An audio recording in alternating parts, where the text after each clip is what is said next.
Hey, everybody, welcome to the Sky Lounge podcast, episode number 285. Thank you so much for tuning into this episode. Follow me at the Sky Lounge on SoundCloud, iTunes, and Google Podcasts, and also check out the Sky Lounge on YouTube, Twitter, Instagram, and Facebook. Without any further ado, let's get shit started with episode number 285. Lavishly living Mamba-Laden La La Land moment. Lakers win ring number 17. That's right, motherfuckers. The Lakers win ring number 17. And I am an ecstatic fanboy. Watching game 6 last night, final seconds, time winding down. The shit didn't really hit me until Dwight shoots the three and makes the three. That's when the realization that, oh my God, the Lakers are about to win their 17th ring really settled into my head. And holy hell, what an insane season we've had. Think about this. This is the longest season in NBA history. The first game started on October 17, 2019, and we just ended the season on October 11th, 2020. Now, there was that 4-month break because of Kung Flu and Rudy Gobert, DK, Donkey Kong Country, bongo drumming that shit all over. But somehow we got to the end. And that end was punctuated with the Lakers championship. Now, before I get too fanboyish and too obnoxious with the whole Lakers filleting, let me give credit where credit is due. Now, if you're a Miami Heat fan or anybody part of the Miami Heat organization, you don't want to hear any of the shit I have to say. But what a brilliant effort from you guys. Because I understand that in American sports, you're either a winner, a draft lottery winner, and that's it. There's no other winners after that. You're all losers. Okay?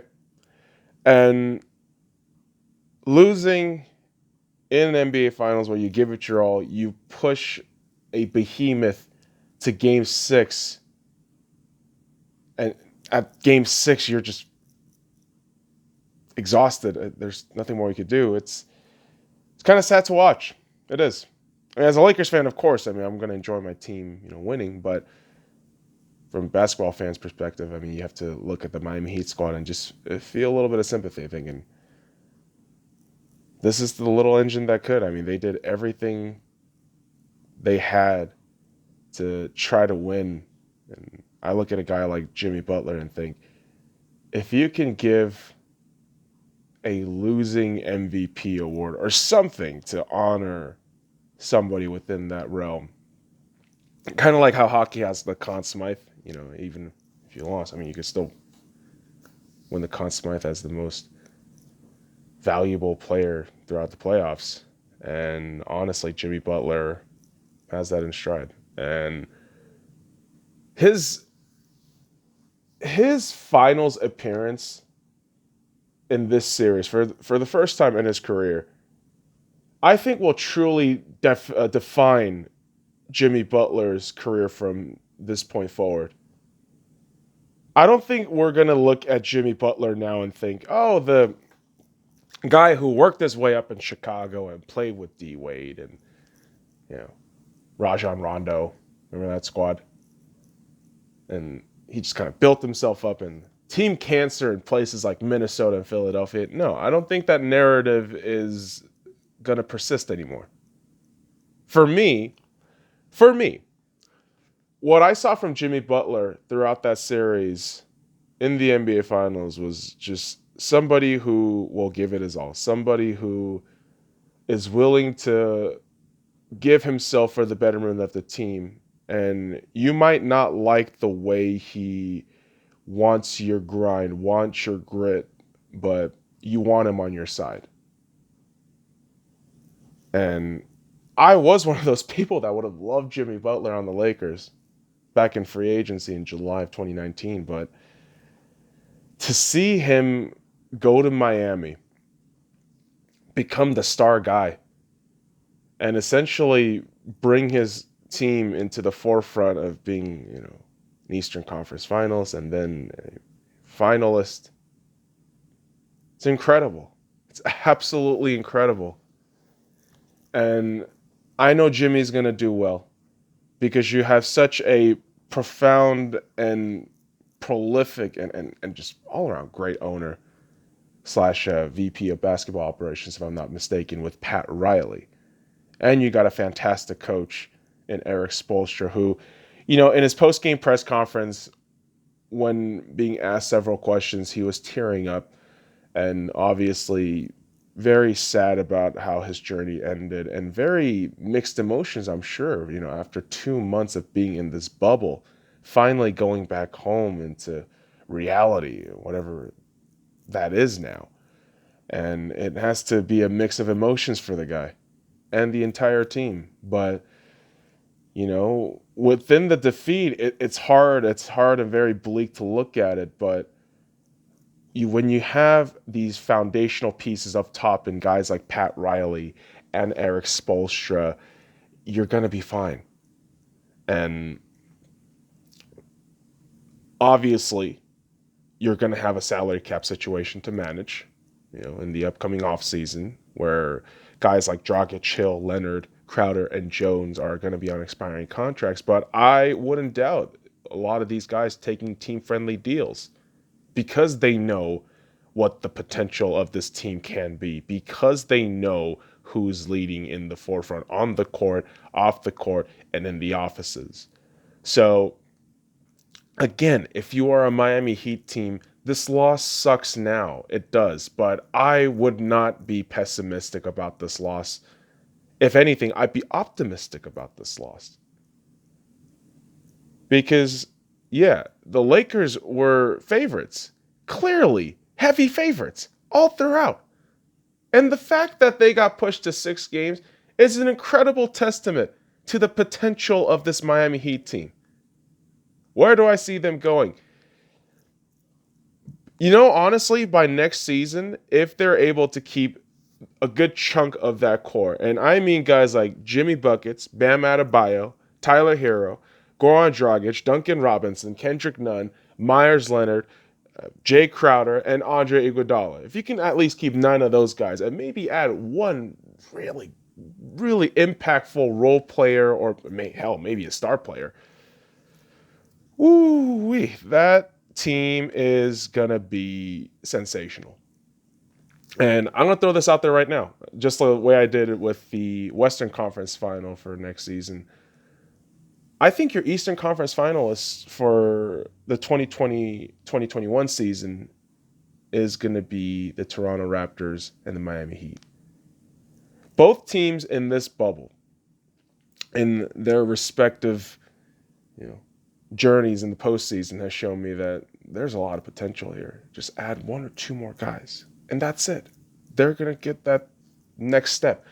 Same thing with my Western Conference Finals in my mind, of the Dallas Mavericks and the Denver Nuggets. Just add 1 or 2 more pieces, and you're just there. And I'm excited to see what these teams can potentially do in the upcoming offseason and, of course, throughout the regular season. And, yeah, I understand Miami Heat fans don't want to hear, pep talk and positivity talk from a Lakers fan, and I totally understand. But I wouldn't be upset. I really wouldn't be. I'm looking at this Miami Heat team thinking they have such a bright future. They have such a great history of winning that a lot of people forget about. Pre-LeBron, even the days of Alonzo Mourning had some great times there. Obviously, Dwayne Wade's incredible. Is it 06 run? I want to say 06. Because 07 was the Spurs, where they swept LeBron. But this Miami Heat team has had their kind of dull moments throughout the last few years, but the resurgence is real. And I think by this time next year, we might be talking about, how the successful offseason of the defending champions Miami Heat, went. And I wish you guys the best of luck. I do. And maybe, just maybe, we can meet back here again. And if that happens, I mean, obviously I want the Lakers to win again, but man, Miami, I have nothing negative to say about you. Not at all.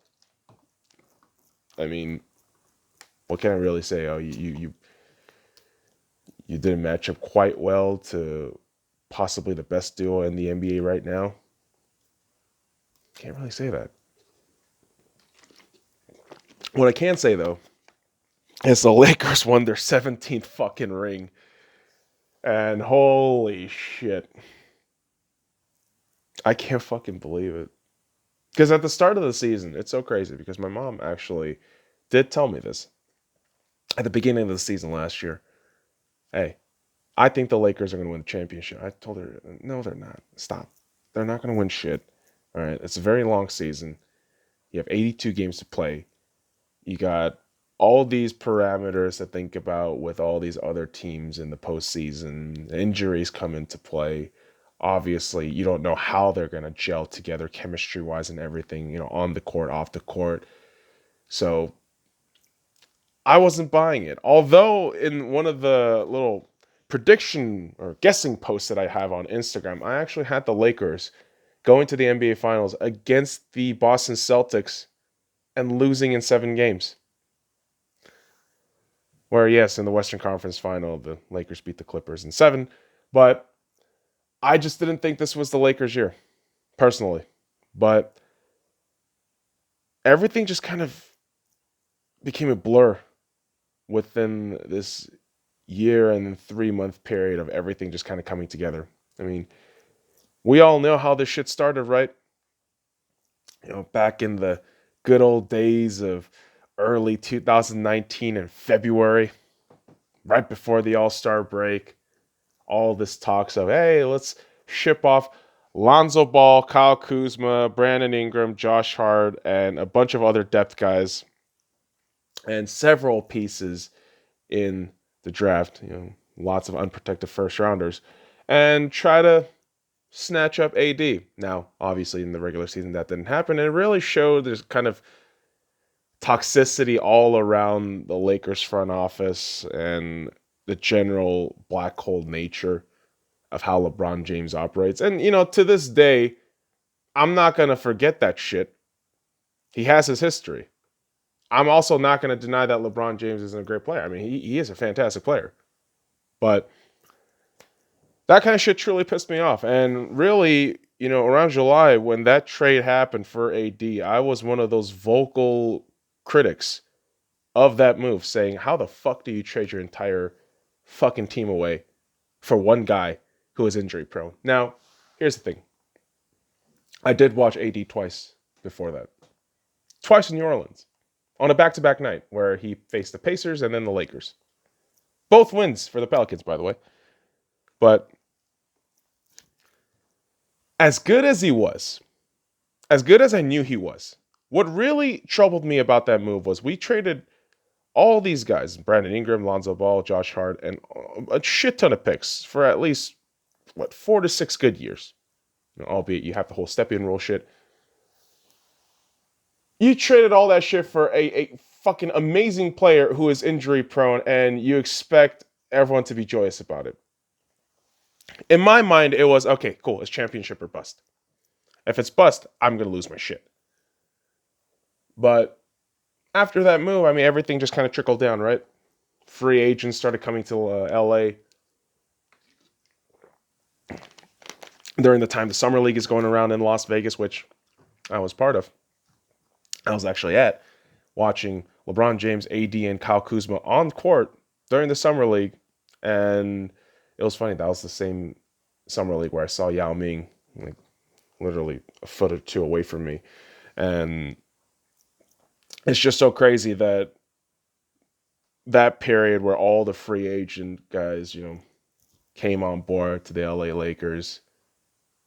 Jared Dudley, Danny Green on that ridiculous contract. Who else? Fucking JaVale McGee re-upping.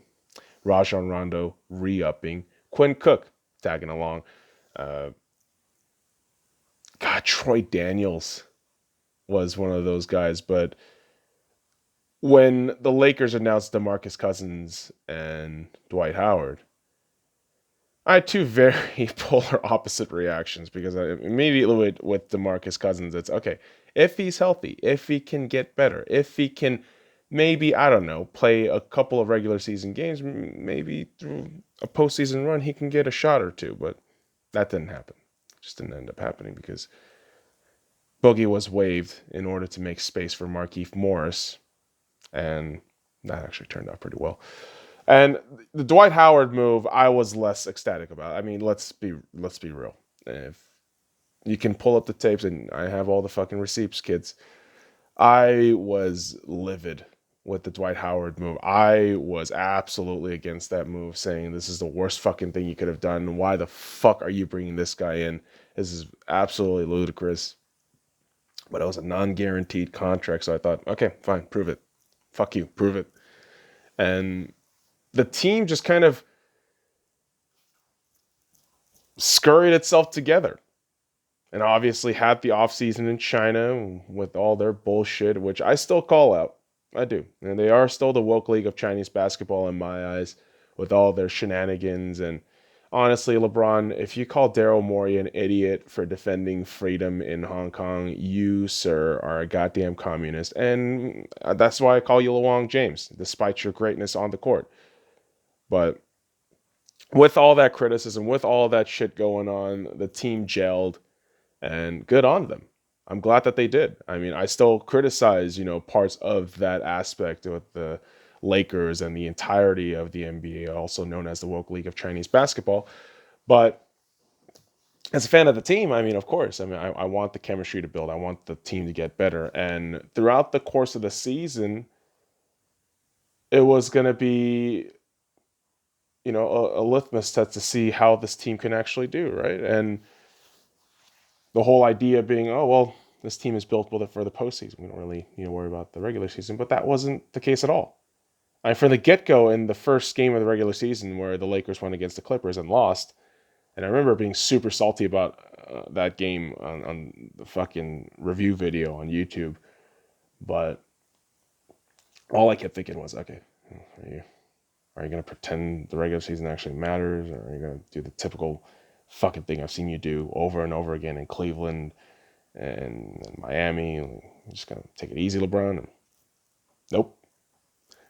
The Lakers went on a fucking tear after that loss, and I was thoroughly impressed with how the Lakers just managed to beat the shit out of opponents day in, day out. And man, watching the Lakers games, every regular season games, and just watching them progress and get consistently better was something really fun to watch.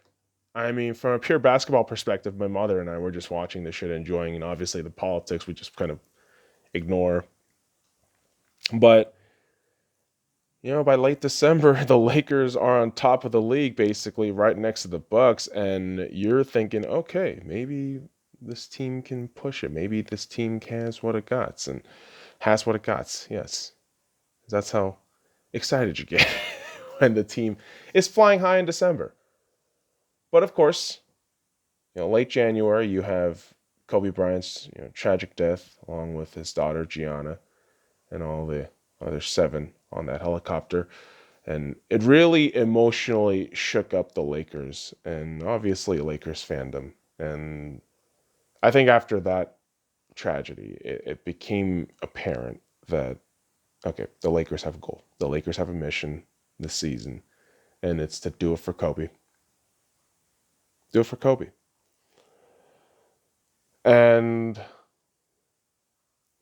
through the next few weeks, all throughout until, early March, you had the Lakers just going off.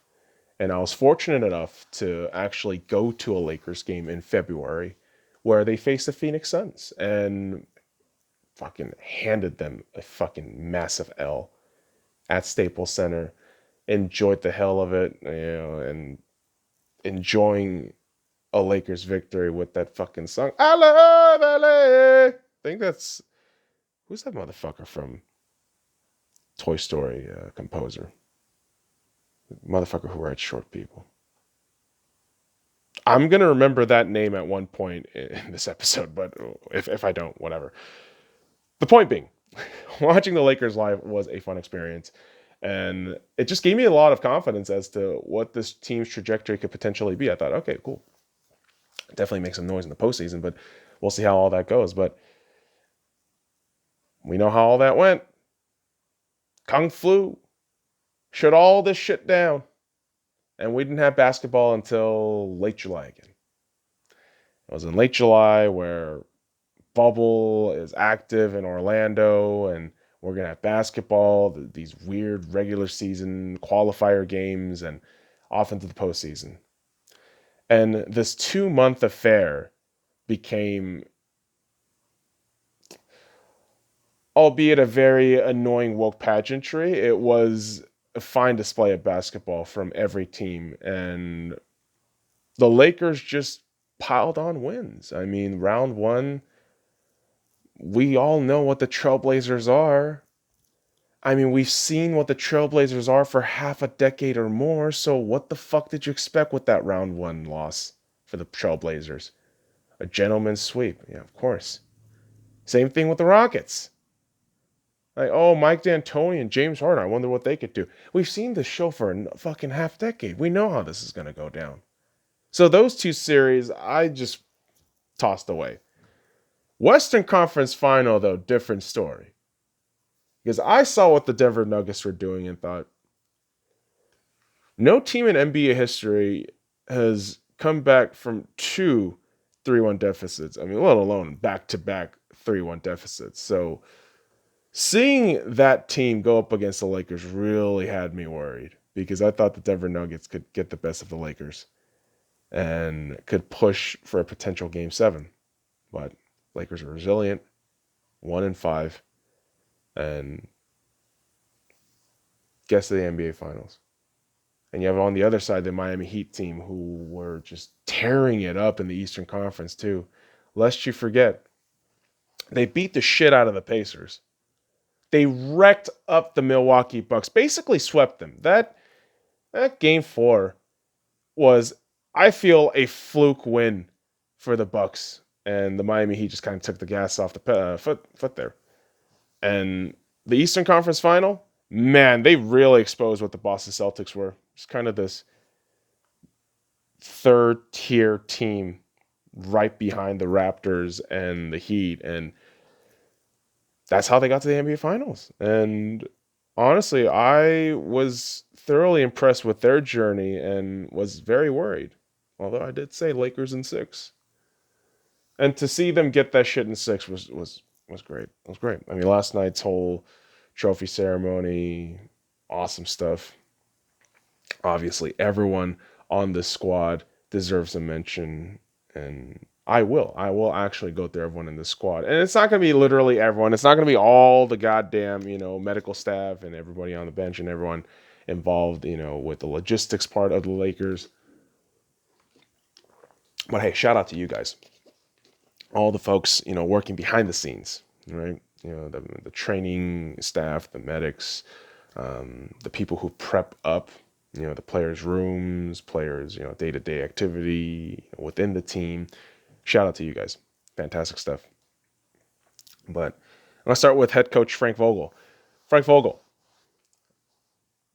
as somebody who posts up Lakers videos, review games after every fucking game, it's insane how much I've seen this man be criticized after every Lakers loss. After every Lakers loss, it's some knee-jerk reaction of saying, oh, we have to fire Frank Vogel, where you think, do you not remember Luke Walton, how terrible he was? Holy shit, you want to fucking fire this guy for what? Losing a game within margins because he was bad one regular season game in the middle of January? What the fuck are you talking about?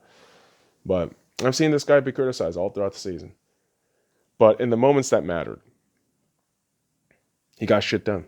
Now, Game 5, I still think that is a very huge blemish on Frank Vogel's very fine NBA Final Series. But overall, Frank was pivotal in bringing this Lakers team up and getting to getting them to play to the level they are, winning, the 2020 NBA championship. And obviously, when you got assistant coaches like Lionel Hollins and Jason Kidd, it only makes your job easier. But to have all these personalities just gel together and synergize to make the best product possible on the court, kudos to you guys. Thank you, thank you, thank you for such a wonderful season from your fucking brilliant basketball brains. And honestly, it is going to go really underlooked. No one's going to fucking praise the goddamn head coaches because LeBron James and Anthony Davis won the whole thing. No, that's ridiculous. It's everybody. And especially head coaches that draw up plays, that figures out how to use timeouts, that figures out, hey, half-court situations, set pieces on how we're going to figure out things on defense or offense, setting screens, all this other shit. Coaches are doing this shit. So shout out to Frank Vogel and the coaching staff first and foremost, because you guys proved all the doubters wrong. You proved all the critics wrong, including myself at times throughout the season. And I was one of those people that was vocal about, oh, maybe Jason Kidd's going to, go Benedict Arnold and just stab Frank Vogel in the back and try to glom on for his job. Didn't happen. I was completely wrong. And so kudos, massive fucking kudos to the coaching staff, Frank Vogel, Lionel Hollins, and Jason Kidd. And then we have some curious pieces here and there in the Lakers squad, right? Avery Bradley not being a part of the bubble. I understand his reasoning. I understand, also that prior to giving up the reasoning with family, he had this whole kind of brotherhood brigade with Kyrie Irving, which was a whole thing because Kyrie was talking about, the NBA bubble is not for, I don't know, health reasons and racial equality. I don't fucking know what the goddamn argument was for Kyrie. He's a goddamn dipshit. But Avery Bradley was kind of part of that clown brigade. So not forgetting that, yet also not forgetting the fact that Avery Bradley was one of the pivotal pieces in terms of the starting lineup for the LA Lakers, and honestly was a pivotal defensive piece for the Lakers throughout the regular season. And shout out to Avery Bradley, because without him, we don't get to where we are, with regular season records. So kudos to him first and foremost with that shit within the squad. So moving down the list, man, you got Kostas Antetokounmpo, who is the first Antetokounmpo to win an NBA Finals ring. That is nuts. That is nuts. All the expectations we had for Giannis, and it's Kostas. It's Kostas who actually wins the NBA Finals ring first. That's curious. Then you got Devontae Kaycock, part of the bench squad. Just there in the background. Had maybe one or two games in those blowout, meaningless fucking, time-killing games in Houston and Portland. But shout out, man. G League squad coming up big. Talon Horton-Tucker, same kind of situation. Kostas, Devontae, and Talon Horton, these are all guys who rep out the South Bay Lakers, the G League squad, and you should absolutely get a mention because you grinded your ass in the G League to get to where you are now in the bench. Did you play significant minutes? No. But you're part of the squad that said, hey, we have enough depth that if necessary, we got guys who are pretty beastly in the G League. So shout out to Kostas Antetokounmpo, shout out to Devontae Kaycock, shout out to Talon Horton-Tucker, and also the next guy that we got to give a shout out to, who always gets the fucking weird side of the criticism from Lakers fans, is Jared Dudley. Jared Dudley, you're the chemistry guy, you're the glue guy. I'm glad you are in our locker room, and I hope the Lakers keep you around for a minute because you seem like a good dude. I mean, the way he reaches out to Lakers fans all throughout the regular season and just connect with fans. Massive shout out to you, Jared Dudley. You deserve this ring. J.R. Smith, man was shirtless 9 seconds left in the fourth quarter in Game 6. And I thought, oh, God, we got the Hennessy God on our side. So, yeah, I don't know if I need to thank J.R. Smith, but you're just there. Cool. JR, awesome. And then someone like Dion Waiters, who had pretty outstanding showings in 1 or 2 games he was allowed to appear. Obviously had the injury, but great to have Dion Waiters on the squad. Hey, good for him to win against the Miami Heat. Although I hope he has a more active role, some part in in the next season with the Lakers, maybe on the bench, when you need someone who can create their own shots and get their own basket. That's what he showed throughout the regular season with the Lakers. So hopefully Dion Waiters can stick around, maybe on a cheaper deal. And then we move into some guys who we see more often, more prevalent throughout regular season or the postseason. Quinn Cook, we saw more of in the regular season than in the postseason. But Quinn Cook is one of those guys that, for me, emotionally, I love what this guy brought. Just this local kid from LA kind of vibe. Obviously, he has his whole history with his father and the Lakers, and his admiration for Kobe really reflected just the fandom and how they were feeling through this whole season. And so shout out to Quinn Cook, a 2-time NBA champion with the Warriors once now, right? So, hey, massive shout out to Quinn Cook. And then the 3-time champion, JaVale McGee. JaVale was huge through the regular season, man. I mean, I can't say enough praise about JaVale McGee with how well he did for the Lakers as a starting center. And, through the regular season, he was pivotal. In the postseason, not so much, and especially in this final series because you had Markieff Morris doing it big. Markieff was a pivotal fucking waiver ad. And, I know people shit on Kyle Kuzma, but having Markieff and Kyle was brilliant to the Lakers. And, yeah, Kyle Kuzma, the kid who got drafted with Lonzo, the kid who didn't get traded. I mean, for him to get an NBA championship, I'm happy for him. I have my Kyle Kuzma t-shirt locked up in there in my wardrobe. Anytime I need to wear it, I'll wear it. So it's cool to see that shit finally. one of my fucking players that I like, with their numbers and name, they're finally getting an NBA championship. Kyle Kuzma. And hey, even shout out to Danny Green. Although you just don't ever shoot a 3 ever again. Please. Just don't. You're terrible. You're absolutely terrible. I have nothing else to say about that shit. But you are an NBA champion. You helped this squad get to where we are.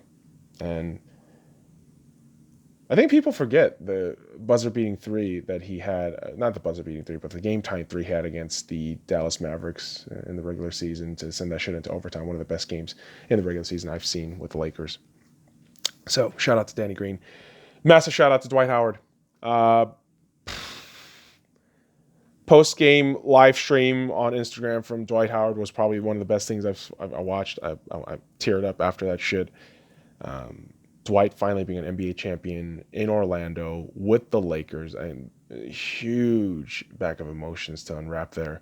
But so happy Dwight Howard finally gets his ring. And it's curious, right? Because someone like Rajon Rondo, we would have never cheered for or expected in the purple and gold. But here he is. Second ring of his career as a Laker. Not a Celtic. That's crazy. That's fucking crazy. But 2020 have seen crazier things.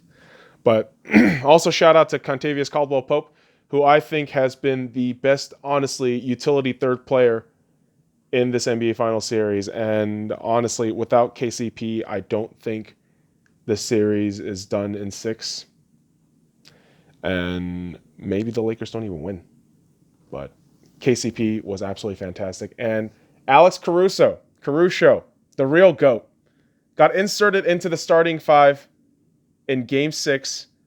And lo and behold, blowout win. I know, that's not how that shit works. But Caruso is somebody that I've watched for a long time now. I've seen his come up from the G League. I've watched him years in succession in the Summer League. And to see him to where he is now, I love it. I absolutely love it. I love his hustle. And it's not just a meme to like Alex Caruso. It's everything about his game. It's everything he does off the ball. It's everything he does with the ball, as a point guard, as a shooting guard if necessary. And he does what is necessary for the team. He is not a stat guy. He is a basketball guy. That's why people love Caruso. And if I'm getting a jersey next, I'm getting an Alex Caruso jersey. And if it's the Black Mamba Alex Caruso jersey, I'm gonna rock that shit anywhere and everywhere because he is a fantastic player. But the two main guys, LeBron James and Anthony Davis. What can I say, man? You brought pride back into LA. I have my issues with LeBron James, but you deserve that MVP, man. You do. 4 finals MVP, 4th ring. It's incredible what you're doing with your career. I don't always agree with your shit, but you are an incredible player. You are one of the greatest players I've ever seen do the craft that they're doing. AD, your time's now. Your time is now, man. Your ascendancy is happening right in front of our eyes, and honestly, I can't fucking wait to see you for years in the purple and gold. Man, I know mainstream media today is being dipshits, discrediting the Heat and, ignoring the massive achievement the Lakers have done with their 17th ring, but I don't care. I don't care. I don't care about the haters, kids. I'm a Lakers fan. All I care about is that the Lakers won, and that's all that matters at the end. Because ultimately, kids, ring 17. It feels so fucking good. It does. It really feels fucking great.